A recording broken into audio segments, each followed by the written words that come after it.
에스라서 10장 1절에서부터 5절까지입니다. 포로가 돌아오고 성전도 세워지고 성전에서 일할 일꾼들도 세워지고 절기도 회복되고, 겉으로 볼 때는 이제 모든 것이 다 이렇게 이제 갖춰졌습니다. 이 모든 것은 무엇을 위해서 한 것인가? 온전한 예배를 하나님 앞에 드리기 위해서, 예배 회복을 위해서. 예배가 회복되지 않으면 성전도 다 무용지물이고 세운 일꾼들도 나중에는 다 쓸모가 없고 결국은 다 흩어질 수밖에 없다. 이것을 유다 백성들은 경험을 했습니다. 이제 에스라가 하나님의 말씀으로 백성들을 가르치고 이제 세우려고 그렇게 마음을 먹고 있을 때인데, 그때 에스라가 소식을 듣습니다. 일반 백성들뿐 아니라 백성들의 지도자들이 가나안 땅의 원주민들과 혼인관계를 맺는 일이 지금 일어나고 있다. 그의 자녀들을 가나안 땅의 원주민들, 7족속들 뿐만 아니라 애굽 사람들까지 불러다가 혼인관계를 맺고 있다. 이 얘기를 들었을 때 에스라는 모든 것이 다 끝났다고 생각을 했습니다. 절망을 해요. 자리에 주저앉아서 식음을 전폐하고 어떻게 하면 좋겠는가? 이제 모든 것이 다 이제 망가지게 됐다. 그러면서 하나님 앞에 통곡하며 기도합니다. 이걸 보았던 경건한 유대인들이 에스라 곁에 모여요. 모이면서 함께 기도하게 됩니다. 그러면서 이 유다의 이 기도운동 또 회개운동이 일어나요. 그때에 한 사람이 등장을 하는데 스가냐라고 하는 사람이에요. 이 스가냐가 에스라에게 이런 말을 합니다. 2절에 보면은 우리가 우리 하나님께 범죄하여 이방 여자를 맞이하여 아내로 삼았으나 이스라엘에게 아직도 소망이 있습니다. 그러면서 3절에 내 주의 교훈을 따르며 우리 하나님의 명령을 준행하는 자의 가르침을 따라 하나님의 말씀을 두려워하며 그리고 가르치는 지도자를 따라서 우리도 결단을 하고 이제 순종하겠습니다. 이 스가냐라고 하는 사람이 아직 소망이 있다, 이렇게 얘기를 해요. 에스라는 지금 절망을 하고 있는데 스가냐는 소망이 있다. 우리가 잘못되었을 때 가장 안 좋은 상황이 뭐냐? 나 같은 죄인은 용서받을 수도 없고 모든 것이 다 끝났다. 하나님이 나를 버릴 거다. 그렇게 하고 절망하는 거, 그게 매우 안 좋은 상황이죠. 더 안 좋은 것은 자기가 하던 일을 계속하면서 죄 가운데 살아가는 겁니다. 가장 희망적인 것은 뭐냐? 회개하는 것입니다. 돌이키는 것. 어떤 상황이 있다 하더라도 그 일을 버리고 그리고 돌이키면 다시 살 수가 있습니다. 그런데 지금 이 유다 백성들이 가지고 있는 이 문제는 단순하지 않아요. 이미 이방 사람들과 결혼을 했어요. 그러면 그 배우자도 있을 것이고 그리고 그 자식들도 있을 거예요. 이걸 청산한다고 하는 것은 어떻게 보면 이 가정이 다 깨어져 버리고 헤어지고 어마어마한 그런 고통이 따르는 그런 일입니다. 그런데 이 스가냐가 하는 얘기가 힘들어도 우리가 결단을 내린다면 망하진 않을 겁니다. 옛날로 돌아가지 않을 겁니다. 나라가 망하고 성전이 다 불타버리고 다 흩어져버리는 그런 일은 생기지 않을 겁니다. 고린도전서 7장에 보면은 이혼에 대한 얘기도 나와요. 어떤 사람이 예수를 안 믿을 때 안 믿는 사람끼리 만나서 결혼을 했어요. 그런데 그 배우자 중 하나가 예수를 중간에 믿게 돼요. 그런데 같이 믿게 되면 참 좋을 텐데 한 사람은 예수를 안 믿어요. 이럴 경우에 그 불신자와 함께 계속 살아야 되느냐? 아주 중요한 얘기를 합니다. 전에 행하던 대로 계속 살라. 이제까지 살아왔던 대로 계속 살라. 그리고 당신이 진정으로 거룩한 하나님의 자녀라면 그 배우자를 거룩하게 만들 수도 있다. 그를 구원할 수도 있다. 중요한 것은 그와 살고 살지 않는 것이 문제가 아니라 네가 하나님의 사람으로 사는 것이 중요하다. 이 고린도 전서 7장에 그런 희망적인 얘기를 해줍니다. 그리고 성경에 보면은 요셉 같은 사람은 애굽 땅에서 애굽 여자와 결혼을 했어요. 아스낫이라고 하는 사람과 결혼을 해가지고 누구를 낳는가 하면은 에브라임과 므낫세를 낳습니다. 나중에 에브라임 지파가 생기고 므낫세 지파가 생겼거든요. 또 모세도 이스라엘을 괴롭혔던 미디안이라고 하는 곳의 제사장의 딸인 십보라와 결혼을 해요. 그래서 그 십보라가 이 모세의 아주 중요한 역할을 하는 그런 여인이 되었습니다. 그런데 오늘 이 본문은 그러면 이것은 뭐냐? 왜 이렇게까지 해야 되는가? 이것은요, 민족적인 죄입니다. 이것은 거의 유행처럼, 거의 바람처럼 지도자들과 일반 백성들이 이방인하고 결혼하는 것이 독버섯처럼 번지기 시작해요. 그것이 좋아 보이고 또 그런 문화를 받아들이고 그들이 믿는 종교를 받아들이고 이렇게 하면서 이게 병처럼 막 퍼져나가니까 이건 한 개인의 문제가 아니라 이것은 유다 전체의 문제라고 받아들이고 이대로 놔두면 결국은 다 썩는다. 포로에서 돌아온 거 다 끝난다. 성전 지금 다시 세웠는데 이것도 오래 못 간다. 이런 의식 속에서 일어난 이 회개운동, 이것이 바로 에스라의 이 개혁 회개운동입니다. 특별히 아닥사스다 왕이 에스라를 돌려보내면서 에스라서 7장 26절에 보면 이런 얘기를 해요.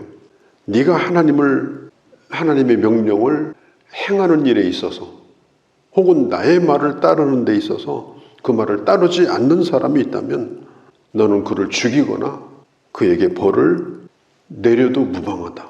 에스라가 아닥사스다 왕의 명을 따라서 예루살렘으로 돌아오지 않습니까?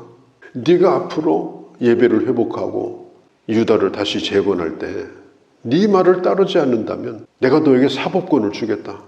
그런 명령을 왕이 에스라에게 주었거든요. 그런데 에스라가 지금 하고자 하는 일이 뭐냐? 경제개혁을 일으켜서 잘 먹고 잘 사는 일이 아니라 하나님 앞에 바른 예배자로 살자. 하나님은 섬기는 백성이 되자. 지금 이걸 주장하고 있는 거예요. 그런데 보니까 에스라가 손을 대지 못할 정도로 이미 지도자들도 다 그 일에 관여하고 있고 심지어 제사장도 그 일에 관여하고 있고 이래서 에스라가 자기 한 개인이 이걸 어떻게 한다고 하는 것이 엄두가 안 나는 거예요. 할 수가 없는 일이에요. 이미 다 퍼져버려가지고. 그래서 에스라가 절망을 지금 하고 있습니다. 그때 나타난 사람이 바로 누구냐? 스가냐라고 하는 사람이에요. 2절에. 스가냐가 에스라의 권위를 인정해 줍니다. 당신이 두려워하며 하나님의 명령을 따르고자 할 때 우리도 당신의 뜻을 따르겠습니다. 아마 이 스가냐의 집안도 이방인과 결혼한 사람이 있었습니다. 다음에 이제 보면 나와요. 지금 자기 집도 지금 다 깨지게 생겼어요. 그런데도 스가냐가 하는 얘기가 뭐냐면 당신이 하나님의 뜻을 따라서 이 일을 하고자 할 때 우리는 당신의 뜻을 따르겠습니다. 용기를 내서 개혁운동을 일으켜서 다시 이 백성들을 살도록 그렇게 해달라고 요청을 합니다. 저는 이것을 보면서 지도자가 아무리 좋은 뜻을 가지고 있고 꼭 필요하다고 생각하는 일들이 있지만은 아무도 지지해주는 사람이 없으면 그 일을 해도 좋다. 내가 먼저 앞장서겠다. 그런 사람이 없고 팔짱 끼고 다 이렇게 쳐다만 보고 있다고 하면 그 지도자는 골방에 들어가서 통곡하고 울 뿐이지 어떤 일도 할 수가 없어요. 용기도 나지 않고 엄두도 나지 않고 그 일을 할 수 있는 동역자가 없기 때문에 슬퍼할 뿐이지 할 수 있는 일이 없습니다. 그런데 강력하게 이 힘을 실어주는 사람이 있으면 엄두가 안 나는 일도 결국은 할 수 있는 용기를 얻게 되는 거예요. 당신이 두려워하지 않는다면 우리도 따르겠다. 나도 그 짐을 지겠다. 그리고 강력하게 힘을 실어주면서 에스라가 다시 그 일을 하게 됩니다. 스가냐가 이렇게 말해요. 4절에 일어나소서. 일어나십시오. 주저앉지 말고 기가 죽지 말고 일어나십시오. 힘을 막 실어주는 거예요. 같이 하겠다고 하는 거예요. 나도 포기할 걸 포기하겠다고 하는 거예요. 그리고 이제 에스라가 성전 앞에 광장에 있다가 그 성전 안에 엘리야십의 아들 하나님의 방에 들어가서 백성들을 위하여 이제 기도를 이제 시작을 합니다. 그렇게 하고 나와서 온 유대 땅에 이제 공포를 하는 거예요. 3일 안에 이 광장으로 다 모여라. 만일 모이지 않으면은 그 재산을 다 몰수해 버리겠다. 이스라엘 백성들이 다 모이는 건요, 6월절, 오순절, 장막절 이런 때만 모이지 이렇게 모이는 일이 없어요. 지금 이게 비상시국이기 때문에 에스라가 지도자의 권위를 가지고 좀 소집을 해요. 다 모여라. 긴급 명령을 내립니다. 그런데 성경에 보니까 그때가 언제냐? 비가 부슬부슬 오는 그런 우기였습니다. 이스라엘 나라는요, 아열대 지방인데 비가 오면 추워요. 소나기가 내립니다. 마침 날이 쌀쌀합니다. 그런데 이 백성들은 비가 오고 추운 것보다도 더 두려워하는 게 있었어요. 그것이 뭐냐면은 앞으로 이걸 어떻게 해야 되는가? 이 문제를 어떻게 풀어야 되는가? 이걸 다시 어떻게 돌이킬 수 있는가? 그러면서 두려워하는 마음으로 거기에 다 모여 있습니다. 그 뒤를 읽어보면은 13절에 백성이 많고 큰 비가 내리는 때에 능히 밖에 서지 못할 것이요 이 일로 크게 범죄하였은즉 이틀에 할 일이 아니오니, 어떤 사람은 얘기를 해요. 이게 하루 이틀에 해결될 일이 아닙니다. 일단 돌려보냈다가 다시 그렇게 하면 좋겠습니다. 그러나 15절에 오직 요나단과 다과의 아들 아세야가 일어납니다. 그 일을 반대합니다. 그리고 즉각적으로 일을 해야 됩니다. 미루면 할 수가 없습니다. 아마 다 흩어지고 말 겁니다.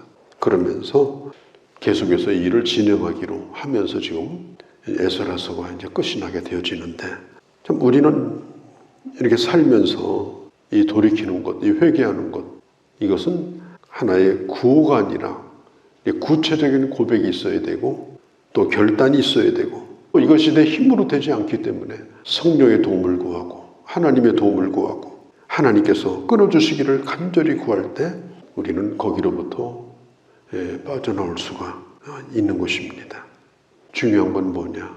모든 것이 갖춰졌다 하더라도 내 자신이 구별된 예배자가 되지 않으면 온전한 예배자로 하나님을 섬길 수 없기 때문이다. 그러니까 다시 한번 이런 결단을 가지고 주님 앞에 온전히 서서 예배를 하는 그런 하나님의 사람의 길을 걸어가는 그런 우리가 되어야 할 줄로 믿습니다. 거룩하신 우리 아버지, 오늘 저희가 매우 힘들고 어려운 본문을 보았습니다. 당시의 에스라와 그리고 이스라엘 백성들, 이미 저질러진 일들, 또한 감수해야 될 많은 아픔과 그런 고통스러운 일들이 예상되는 이런 상황 속에서 어떤 자는 흩어지기를 원했지만 그러나 결단하고 돌이키자고 함께한 오늘 이 모습을 저희들 보고 있습니다. 하나님 아버지, 절망하는 것이 아니라 돌이켜 하나님 앞에 돌아오면 어떤 경우에도 소망이 있고 다시 살 길이 있음을 알고, 아버지 저희들로 하여금 그렇게 할 수 있는 힘을 주시고 올바른 자로 주를 예배하는 길을 따라서 끊임없이 결단하며 회개하며 바른 길을 걸어갈 수 있는 저희가 되도록 은혜를 베풀어 주시옵소서. 우리 주 예수님의 이름으로 기도하옵나이다. 아멘.